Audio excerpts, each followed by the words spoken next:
country, nothing for northern Kenya. Drought is looming in northern Kenya. He did not address himself to drought. He talked of a lot of economic progress, investor confidence, Kenya being ranked as the 6th economy in Africa, fiscal discipline. But the real concerns for Kenyans today is liquidity. Do people have money in their pockets?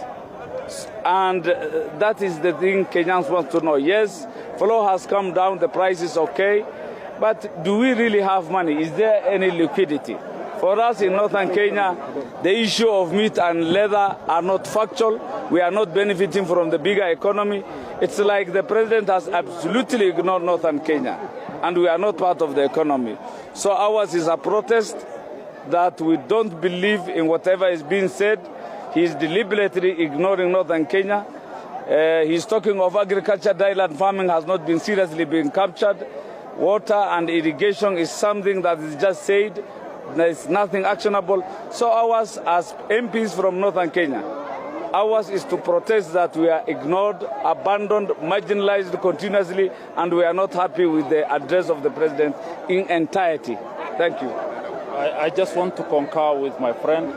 The speech covered most of what the president has achieved, but northern Kenya was really missing out from the achievements the president has mentioned. He has mentioned several roads, dual of several roads and major infrastructures in terms of roads. None was from northern Kenya. He has mentioned several dams.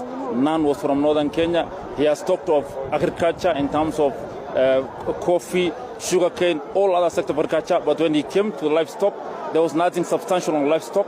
Actually, the figures he gave are not figures we really feel they are true. He talked of 2.5 million. We left while he was speaking in protest because we feel we have been left out in the presidential speech and the government achievement. So we are telling the president, go back to the drawing board. Northern Kenya are really missing out from this cake we are talking of, and we are really in dire need of reconsideration by the Kenyan government. That's my take. Thank you very much. Let me also join in saying that the State of the Nation address today was just what used to be before, just the sessional paper number 10 of 1965. Northern Kenya has been ignored, was ignored for the last 60 years. He talked about dueling of roads. We don't even have roads ourselves. But it's just the other day when President William Ruto spoke of the roads and there was one road. They are being worked on. There is only one road which is being worked on from Modogash, from segments segments. Yes. And that road has been there for, every president talked about it for 60 years. If you come and visit where I come from, Wajir, there is no road. It is something in a plan. And in any case, even if it was done, we are talking about dueling in these other parts of the world, as we are talking about giving us one road, as if it is like tunasaidiwa, one road, chukueni this road and get lost. That is not what we feel. We feel that if we are part of Kenya, we should partake in the national cake. If we are not, then we should be separated from it. Thank you. Look, I would like to join my colleagues in pointing out the huge gaps in the president's speech. Northern Kenya was largely absent from the president's speech. We don't have roads. We have cattle trucks that we're using and that get cut off whenever it rains. For example, in my constituency, the section between Modogashe and Samatar in my constituency, up until now, we have absolutely no information when it's going to start. And that is the most critical part of the road that links the 3 counties that make up Northeastern, because the Lorian swamp passes through there, and that is the part that gets clogged every time it rains. And another observation I would like to make in the president's speech is, I mean, it's good to dream, and some of the models the president was talking about have worked elsewhere, and it's fantastic that the president has a vision to take Kenya to a first world status. But again, he forgot about the elephant in the room, which is corruption.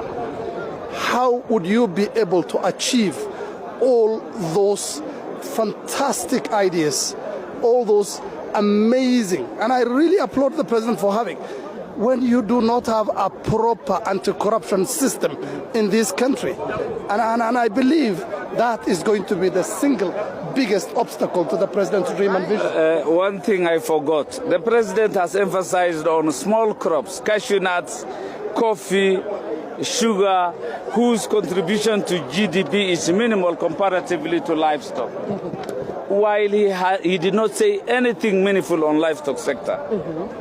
And we are talking of 70% of Kenya's landmass, the only livelihood. Right now, nothing is being said about it. Livestock is abandoned, and it contributes over 12% to the GDP, comparatively to coffee, which only contributes even less than 1%.